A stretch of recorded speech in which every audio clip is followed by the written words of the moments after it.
Պամպերսը հակը շանտաժ անում։ Մակրոնը եկավ Փաշինյանին զասոց դրեց, դրանով իր կարծիքը հայտնեց։ Ինչ անեմ, քֆուր մի հատ տամ հապկին տուրդ կգա, որ Սամվել Կարապետյանը զարմացնում է իր նոր լեքսիկոնով, մինչև հիմա զուսպ ու հավասարակշռված խոսքով հանդես եկող գործարար բարերարին կարծես թե հունից հանել են իշխանության ներկայացուցիչների կողմից իր հասցեին անվերջ հնչող մեղադրանքներն ու վիրավորանքները։ Տպավորություն է, թե որոշել է Փաշինյանին պատասխանել նրա ոճով։ Քարոզարշավի մեկնարկի նախօրեին նա ուղիղ եթերով ասուլիս է հրավիրել բոլոր լրատվամիջոցների համար ու գաղտնիք է բացում։ Վարչապետը անցյալ տարի երբ գնացել էր Չինաստան, դուք գիտեք, այնտեղ կան ռեստորաններ, հատուկ սնկերի ռեստորաններ, որոնք մարդկանց մոտ գալյուցինացիա են առաջացնում։ Ինքը այնտեղ փորձել էր,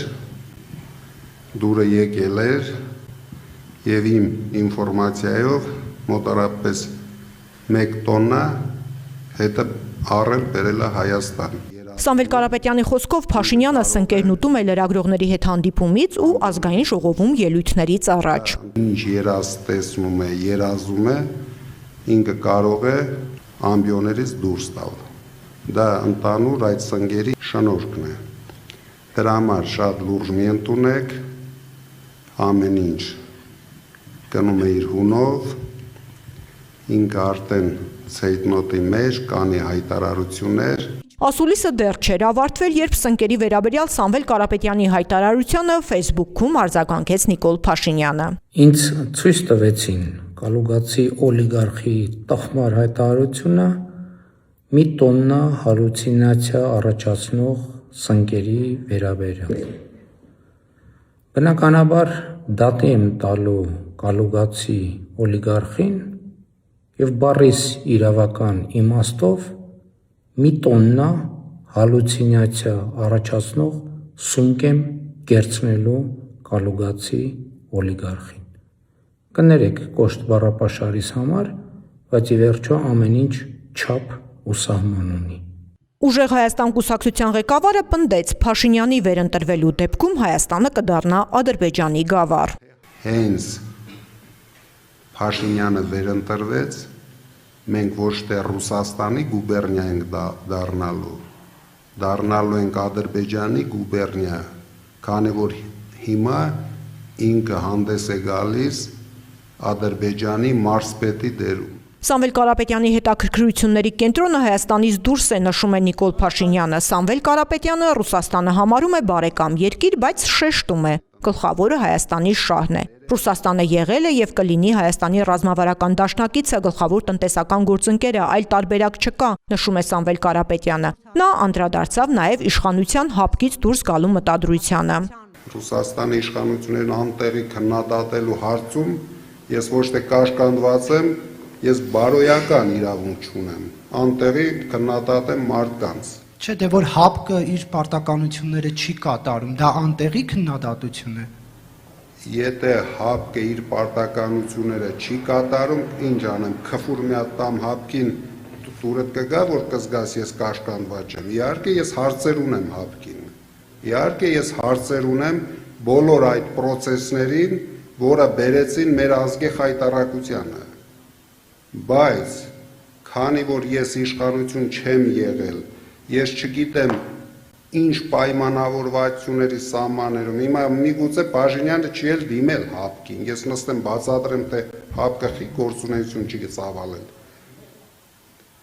Հենց ունեցանք իշխանություն, բոլոր հարցերի պատասխանը դուք կունենաք, բայց այսօր եղունգիս նայեմ, ով ինչ է արել այդ պայմաններում, ես որպես հայ իմ պարտականությունները, իմ պարտքը, իմ հայրենիքին շատ ազնիվ, ասում եմ, ամենամեծ ձևով արել եմ։ Զելենսկու այցը Երևան Սամվել Կարապետյանը համարում է ստորություն Հայաստանի իշխանությունների կողմից։ Նա մտահոգված է, ասում է, հայ ժողովուրդն այս ամենից օգուտ չի ունենա։ Եվրոպացիները դա կազմակերպել էին, ընդամենը Զելենսկուն բերել էին, որ Փաշինյանը իրեն ռուսերեն ասեմ, մաստեր կլաս տա, ինչպես պետք է համարձակ ձևով հանձնել սեփական տարածքները։ Ես անհանգստություն ունեմ, որ այդ ամենից մեր ժողովուրդը օգուտ չի ունենալու։ Փաշինյանը ամեն ինչ հանձնելով իրեն մնացել է ընդամենը մեկ բան վաճառել եվրոպացիներին։ Դա հակառուսական քաղաքականությունն է։ Ի պատասխան պնդումների, թե ինքը Կրեմլի նախագիծն է, Սամվել Կարապետյանը հայտարարեց, որ երբեք չի եղել Կրեմլում, իսկ հիմա հանուն Հայաստանի շահի հրաժարվում է Ռուսաստանի ու Կիպրոսի քաղաքացիությունից։ Այսինքն Պուտինը ինձ կանչեց, ասավ դու կգնաս անպայման կմասնակցես օրը 40-ի պատարագին, դուրս գալուց մենք ունենք մեր գործակալ լրագրողը, կմոտենա քեզ, մի հատ հարց կտա, հետո ունենք մեր գործակալ Փաշինյանը, քեզ ձերբակալի, կալանավորի, տանիք պահի ամենածանր պայմաններում, դրանից հետո դու խելքդ գլուխդ կհավաքես, կմտնես քաղաքականության մեջ, կգնաս կհաղթես։ Եթե դուք այդպես եք պատկերացնում, ես ոչ մի մեկնաբանություն չունեմ։ Սամվել Կարապետյանը շեշտեց, Ռուսաստանի միակ խոշոր բիզնեսմենն է, որը չկա պատժամիջոցների որևէ ցանկում, սակայն ՔՊԻ սանկցիոն ցուցակում է։ Մեր ձևովը դա ընդամենը տվյալ պահի խոսույթն էր։ Ես կարող էի չասել մեր ձևով, ասեի Վաջոյի ձևով, կարող ասեի Նիկոլի ձևով։ Այդ պահին ստացվեց, ես ասեցի մեր ձևով, դա նշանակում, որ հիմա պատում են մեր իրավապահ մարմինները բռնի զավթել ինչ-որ բան, ես ընդամենը ունենալով ինձ թվում էր այդ պահին բարի համբավ ունեմ, այսքան բան եմ վերջ արել այս երկրի համար, կարող է այս ելույթը Փաշինյանը նայելով վերջացնի իր հարձակումները մեր եկեղեցու վրա, բայց ինքը